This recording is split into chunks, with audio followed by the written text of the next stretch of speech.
लेकिन मैंने सुना कि जब आप मुंबई आए थे, प्रोड्यूसर्स के पास जाते थे तो वो कहते थे भाई पहलवान जी जाके कुश्ती लड़ो, यहाँ क्यों आ गए? ये हुआ एक पिक्चर में, हालांकि मुझे बंदनी के लिए साइन हो गया था मैं, लेकिन बिमलदा और गुरुदत्त ये लोग आराम से फिल्में बनाते थे, तो फिल्म बनने में वक्त हो गया। और बॉम्बे जैसे शहर में मैं एक मिडिल क्लास फैमिली का इंसान, कैसे अपना जिंदगी गाड़ी तो चलानी पड़ती है, तो इतने में लव शिमला के लिए मुझे बुलाया गया। तो मेरे टेस्ट होने के बाद कहने लगे मैं हॉकी प्लेयर नहीं, मुझे हीरो चाहिए। तो मैंने कहा अच्छा जी नहीं ना सी। तो इस तरह से कई होता है, चलता है, लेकिन सेल्फ रिस्पेक्ट बना के रखी। काम मांगना तो कोई बात नहीं, work is worship for me, काम को पूजा समझे। लेकिन आपको कभी लगा कि अगर नहीं चले तो क्या करेंगे? हाँ, उसका मैं किस्सा आपको सुनाता हूँ। जब मैं थोड़े पैसे कमाने लगा तो फिएट गाड़ी ली मैंने, कोई 18,000 में। तो मेरा भाई अजीत कहने लगा भाजी वो हैरन ले लेते, वो अच्छी थी, वो खुली गाड़ी में हीरो भी अच्छा लगता है। मैं कहा अजीत इस इंडस्ट्री का भरोसा नहीं भाई, जाना तो नहीं यहाँ से, अभी बन के जाऊँगा कुछ ना कुछ। अगर वक्त लग गया तो मैं फिएट की टैक्सी बना लूँगा, टैक्सी बना के चलाएंगे, फिर स्ट्रगल करेंगे। तो इस तरह की सेंस ऑफ रिस्पॉन्सिबिलिटी शुरू से थी कि लेकिन अच्छी फिल्में शुरू में की आपने। सत्यकाम की बहुत तारीफ हुई, फूल और पत्थर की बहुत तारीफ हुई, बंदनी जैसी साफ सुथरी फिल्में की आपने। लेकिन बाद में ये जट यमला पगला दीवाना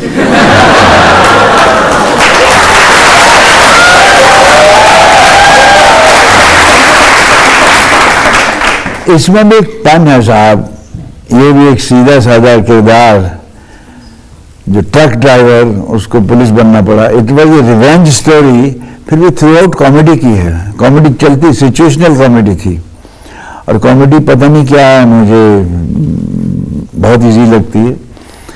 तो कॉमेडी में ही सारा कुछ निकल गया। ये भी चली थी पिक्चर, 25 हफ्ते चली थी, बहुत चली थी आपकी ये। और जब आप कॉमेडी करते थे कुछ ज्यादा ही पिक्चर चलती थी तब कुछ ऐसा कॉमेडी पता नहीं कुछ। इसी मैंने सेल्फ एनालाइजेशन बहुत जरूरी होता है कि मेरे अंदर क्या है, कि बचपन से ही ऐसा था, कुछ ऑब्जर्वेशन देख के लोगों को ये कैसे हो रहा है, ये क्या हो रहा है। और क्या जज्बाती इंसान, मैं तो कहूँगा एक्टिंग नहीं होती, इससे रिएक्शन। और रिएक्शन एक जज्बाती इंसान का जल्दी होता है।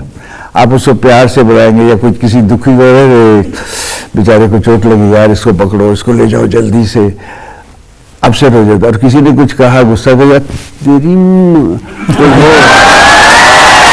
भी जल्दी हो जाता है। तो ये रिएक्शन ही एक्टिंग है। और रिएक्शन को किस जगह के कितना नापतोल के करना है, वो फिर आहिस्ता आहिस्ता फिल्में सिखा देते हैं। आपके रिएक्शन में ये कुत्ते बहुत आता है, कुत्ते कि पता नहीं एक दफा हो गया, ये मशहूर हो गया, आता तो हर सामने हो गया। इसने नहीं, एक दफा नहीं, एक दफा तो अब ये कुत्ते कमीने तरफ की जाऊंगा और फिर इन कुत्तों के सामने मच नाचना जहाँ कुछ पता नहीं, विलन बेचारे को, कुत्ता तो वफादार होता है, मैं कुत्ते को इनको कुत्ते क्यों कहा, ये तो वफादार ना थे। तो ये जो डायलॉग है, मैंने सुना कि आप अपने आप ही लिख देते ये कुत्ते वगैरह वाले डायलॉग? नहीं, कुछ नहीं, डायलॉग्स के यहाँ कई दफा अंदर से if you are in the role तो कुछ चीजें ऑटोमेटिकली अपने अंदर से आ जाती है। तो मैं उसका लबोलाब ले लेता था कि ये मेरा सीन है, ये मेरे डायलॉग्स हैं, तो उसमें आगे पीछे कुछ ना कुछ कर देता था। तो कई जगह हमारा क्या इंडस्ट्री में हर एक्टर को क्यों चाहिए एंड में, यार ये बोल रहा तो मैं, मेरे डायलॉग शुरू होंगे। तो एक दफा विनोद कहता, पाजी लास्ट का क्यों तो ठीक दे दो मुझे। तो कई दफा चल जाता था मैं अपने डायलॉग, फिर मैंने अपने आप को संभाला कि नहीं यार, लास्ट वर्ड कुछ भी हो जाए ये करना है। ऐसे कौन से एक दो डायलॉग आप बता सकते हैं जो आपने लिखे हो, अपनी मर्जी से बोल दिया हो? मैंने नौकर बीवी का मैं बहुत कुछ लिखा है। उसमें पता नहीं देखी होगी मैंने पिक्चर,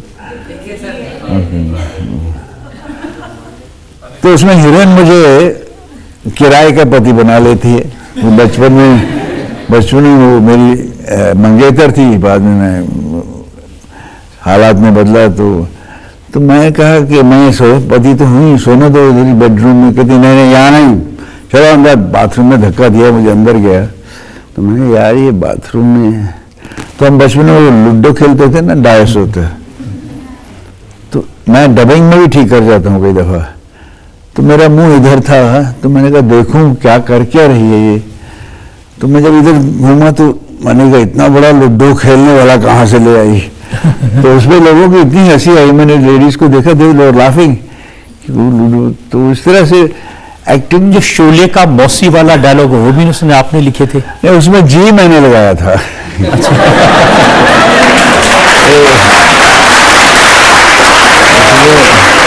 जी लगाने से मौसी यूज भी उसको गाली निकाल देता है, हे बुढ़िया जी चक्की पीसिंग दिस एंड दैट।